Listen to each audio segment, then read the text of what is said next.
Friends, आज हम यहाँ पे करंट अफेयर के कुछ इम्पॉर्टेंट प्रश्नों को देखेंगे जो कि विभिन्न प्रतियोगी परीक्षाओं के लिए काफ़ी इम्पॉर्टेंट हैं। और ये वीडियो आप अंत तक देखिएगा। आइए देखते हैं। यहाँ पे पहला क्वेश्चन है कि किस देश के भूवैज्ञानिक ने पृथ्वी पर 1.6 बिलियन वर्ष सबसे पुराने पानी की खोज की। तो ये खोज करी थी कनाडा ने। ये खोज किसने की थी? तो ये की थी कनाडा ने, जो कि ये सबसे पुराने पानी की खोज यहाँ पे की गई थी। और ये जो कनाडा है ये उत्तरी अमेरिका का एक पार्ट है और यहाँ से 49 डिग्री जो समांतर रेखा है वो कनाडा और उत्तरी अमेरिका से होकर गुजरती है। तो ये भी कुछ इम्पोर्टेंट फैक्ट हैं इसके, जो याद रखिएगा।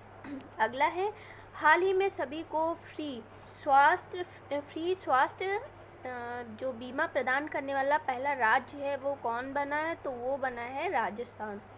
राजस्थान में ये जो है सेवा उपलब्ध कराई गई है जहाँ पे फ्री स्वास्थ्य बीमा योजना की शुरुआत की गई है। तो ये कौन सा राज्य है? ये राजस्थान है जहाँ पे ये योजना शुरू की गई है। अगला है, उत्तर प्रदेश में जटायु गिद्ध संरक्षण केंद्र का शिलान्यास कहाँ हुआ? तो ये उत्तर प्रदेश के महाराजगंज जो ज़िला है वहाँ पे ये जो ये शिलान्यास किया गया है जटायु गिद्ध संरक्षण केंद्र का जो शिलान्यास किया गया वो महाराजगंज में किया गया।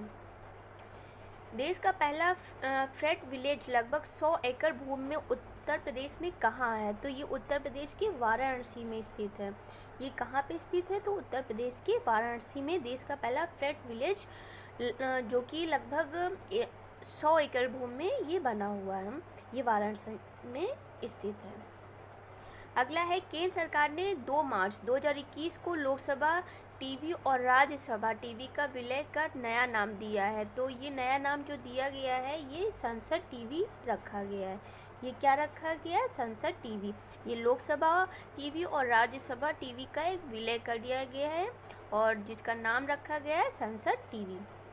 अगला देखते हैं, 118 वर्षों बाद भारत के किस राज्य में हाल ही में मंदारिन बतख देखी गई है? तो ये कहाँ पे देखी गई है? तो ये असम में इसको देखा गया है, मंदारिन बतख को। अगला है, 22 फरवरी 2021 को कागज रहित पूर्णतः डिजिटल बजट पेश करने वाला राज्य। तो ये कौन सा राज्य बना है? ये उत्तर प्रदेश राज्य बना है जहाँ पर ये पूर्णतः डिजिटल बजट पेश किया गया है यहाँ पे। और ये कब पेश किया गया? 22 फरवरी 2021 को। अगला देखते हैं, वह राज्य जो 5 रुपये में भोजन उपलब्ध गरीबों के लिए ये जो सेवा है उपलब्ध कराई जा रही है और जो कि माँ कैंटीन योजना के नाम से इसको लॉन्च किया गया। और ये कहाँ की योजना है? तो ये है पश्चिम बंगाल की ये योजना है, माँ कैंटीन योजना। अगला देखते हैं, फरवरी 2021 में carbon watch mobile application launch करने वाला प्रदेश बना है। तो ये जो कार्बन वॉच मोबाइल है ये लॉन्च करने वाला जो प्रदेश है वो चंडीगढ़ बना, जो कि केंद्र शासित प्रदेश है। अगला है, किसकी पुण्यतिथि? ये जो कि 11 फरवरी को मनाई गई है, भारत में समर्पण दिवस के रूप में मनाया जाता है। तो ये जो समर्पण दिवस के रूप में मनाया जाता है ये पंडित दीनदयाल की पुण्यतिथि को इस दिन जो है 11 फरवरी को समर्पण दिवस के रूप में मनाया जाने लगा है। अगला देखते हैं, पूर्वोत्तर भारत का वह राज्य जहाँ की विधानसभा में 60 वर्ष बाद पहली बार राष्ट्रगान ये जो मतलब राष्ट्रगान गाया गया है ये कहाँ का है? तो ये नागालैंड राज्य में, ये जो कि एक पूर्वोत्तर राज्य है और यहाँ पे विधानसभा में 60 वर्ष बाद जो है पहली बार ये राष्ट्रगान ये गाया गया है।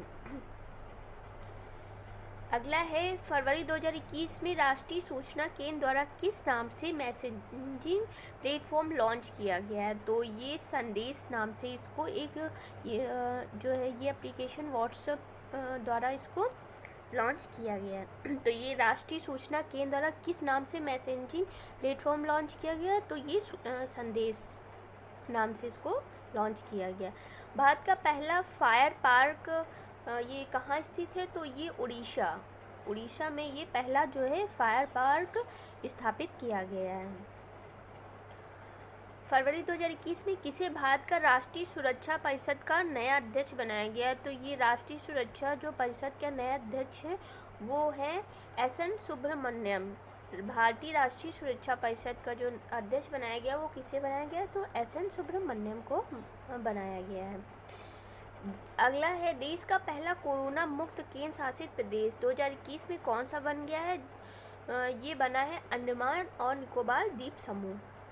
ये सबसे मतलब कि ये देश का पहला ऐसा केंद्र शासित बन गया जहाँ पे कोरोना की मुक्त ये केंद्र शासित प्रदेश बना है। तो ये है अंडमान निकोबार द्वीप समूह। अगला देखते हैं, भारत सरकार ने हाल ही में महान स्वतंत्रता सेनानी के जन्म दिवस जो कि 23 जनवरी को प्रतिवर्ष पराक्रम दिवस के रूप में तो 23 जनवरी को कौन सा दिवस मनाया जाता है? पराक्रम दिवस। और ये किसकी मतलब मनाए जाने का निर्णय किया गया? तो ये नेताजी सुभाष चंद्र बोस। तो नेताजी सुभाष चंद्र बोस के जो जन्मदिन के अवसर पर ये पराक्रम दिवस मनाया जाने का निर्णय किया गया है। अगला देखते हैं, भारतीय राज्य नागालैंड में भारत म्यांमार सीमा पर स्थित वह गांव जिसे देश का पहला हरित गांव घोषित किया गया है तो वो बोनोमा गांव है जहां पे ये पहला हरित गांव घोषित किया गया है। तो ये हरित गांव जो घोषित किया गया है तो वो बोनोमा गांव को घोषित किया गया है। अगला देखते हैं, 16वां प्रवासी भारतीय दिवस सम्मेलन का विषय क्या था? तो ये विषय था आत्मनिर्भर भारत में योगदान। क्या विषय था इसका? आत्मनिर्भर भारत में योगदान। ये 16वें प्रवासी भारतीय दिवस सम्मेलन का ये विषय था। और ये जो 16वां भारतीय सम्मेलन है ये जो सूरीनाम के राष्ट्रपति थे चंडी प्रसाद जिन्होंने ये प्रवासी भारतीय दिवस के अवसर पे ये मुख्य अतिथि के रूप में वहाँ पे उपस्थित थे। तो इसमें है जो विषय जो था वो आत्मनिर्भर भारत में योगदान था। अगला है, कौन सा राज्य देश में पहला पूर्णतः डिजिटल प्राथमिक स्वास्थ्य प्रदाता बन गया है? तो ये कौन सा है? ये केरल राज्य है। केरल राज्य जो है ये पहला पूर्णतः डिजिटल प्राथमिक स्वास्थ्य प्रदाता बन गया है, ये केरल है। अगला देखते हैं, वह राज्य जिसके वन विभाग ने 2021 में पहली बार जल पक्षियों की जनगणना की। तो जल पक्षियों की जो जनगणना हुई है वो पश्चिम बंगाल में किस राज्य में की गई है?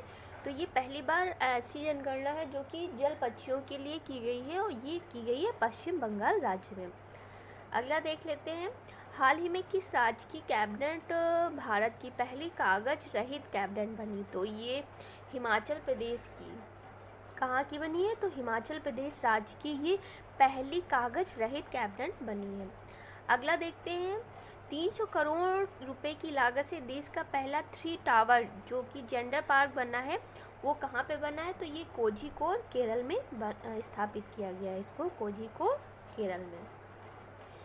किस देश का पहला पूर्णतः जैविकी कृषि वाला क्षेत्र घोषित मतलब किसे घोषित किया गया है? तो ये किसको घोषित किया गया है? तो ये लक्षद्वीप को घोषित किया गया है, ये जो कि ये पहला पूर्णतः जैविकी कृषि वाला क्षेत्र है।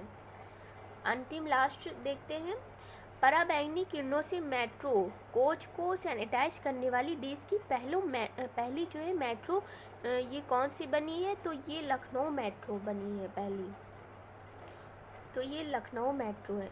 ये कौन है? तो ये लखनऊ मेट्रो बनी है जो कि देश पहली पराबैंगनी किरणों से मेट्रो कोच को सैनिटाइज करने वाली देश की ये पहली मेट्रो है। तो ये कहाँ है की है? तो लखनऊ मेट्रो।